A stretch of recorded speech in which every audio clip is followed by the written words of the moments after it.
Assalamualaikum warahmatullahi wabarakatuh. Perkenalkan, nama saya Eri Rahmawati dari Prodi Pendidikan Guru Madrasah Ibtidaiyah. Tujuan pembuatan video ini untuk memenuhi mata kuliah teknologi pembelajaran dengan dosen pengampu Bu Dia Pravitasari, Magister Pendidikan. Di pembelajaran kali ini kita akan membahas tentang alat terpuji dan alat tercela. Apa itu alat terpuji?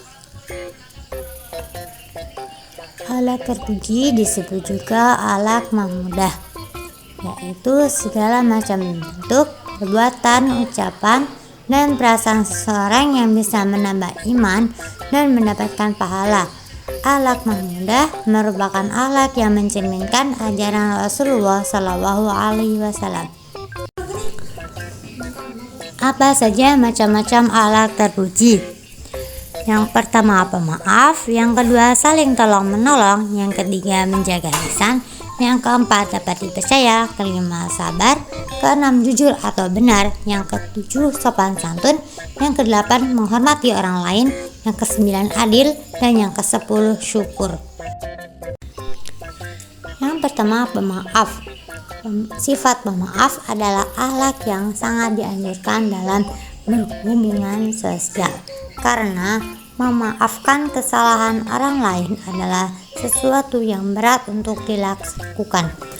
Untuk itulah, memaafkan atas kesalahan orang lain jauh lebih baik daripada meminta maaf atas kesalahan diri sendiri.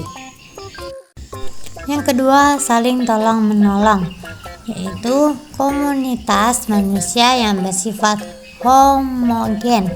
Pastinya menurut mereka untuk saling membutuhkan satu sama lain. Inilah mengapa manusia disebut Homo sapiens, yaitu tidak bisa hidup tanpa manusia lain. Disinilah fungsi saling menolong dan saling membantu sesama. Yang ketiga, menjaga lisan. Lisan merupakan salah satu faktor besar yang bisa memecah tali persaudaraan. Bahkan tidak jarang terjadi permusuhan, perkelahian, pembunuhan, dan lagi sebagainya karena sumber dari ketidakmampuan dalam menjaga lisan. Yang keempat, dapat dipercaya.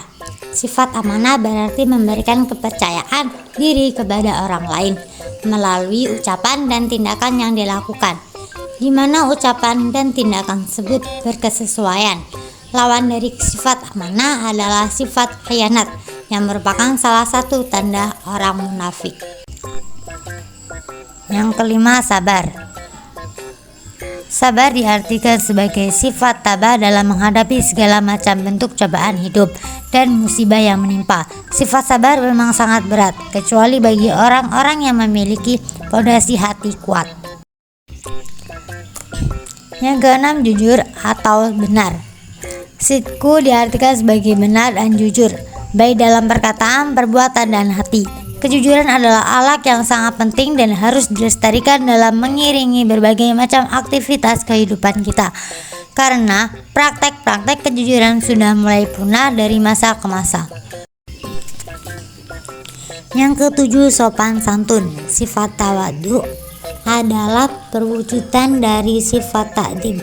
Demikian, orang yang bisa menghormati orang lain pasti akan bertindak sopan santun kepadanya, tidak berbuat sesuka hati, tidak semena-mena, dan mampu memberikan hak orang lain dalam berhubungan sosial.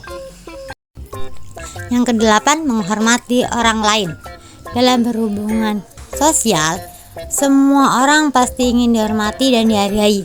Disinilah tempat sifat takdim kepada orang lain, yaitu menghormati orang lain apabila kepada orang yang lebih tua.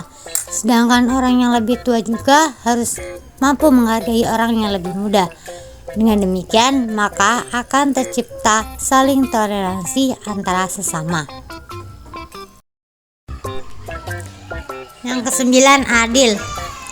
Sifat adil memang bisa diartikan dengan berbagai macam versi, yaitu tidak berat sebelah, tidak memihak, mampu menempatkan sesuatu pada tempatnya, seimbang, dan lain-lain. Sifat adil merupakan alat yang harus dimiliki oleh setiap muslim, terutama bagi pemimpin, karena sifat inilah yang bisa menjadi salah satu faktor kerukunan dan perdamaian. Yang ke-10, syukur.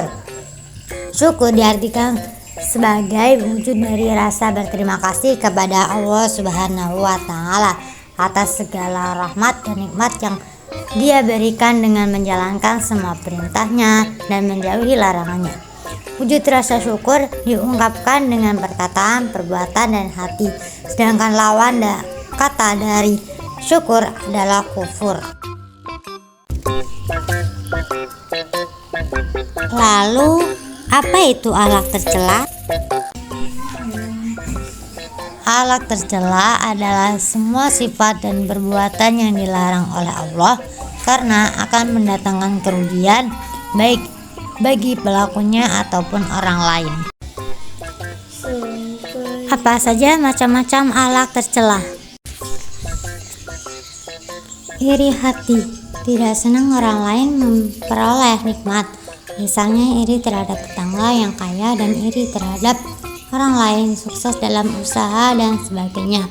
Yang kedua, dengki, merasa tidak senang melihat orang lain mendapatkan anugerah kenikmatan Allah Subhanahu wa Ta'ala, menginginkan agar kenikmatan tersebut pindah padanya, selalu mencari-cari kelemahan orang lain dengan menceritakan kejelekan orang lain pada masyarakat. Yang ketiga, buruk sangka, menuduh orang lain tanpa disertai bukti, hanya diri menduga-duga. Yang keempat, fitnah atau adu domba, menyiarkan rahasia atau aib seseorang kepada orang lain padahal orang itu tidak pernah melakukannya. Yang kelima, khianat, menyia-nyiakan kepercayaan orang lain. Terima kasih, semoga bermanfaat.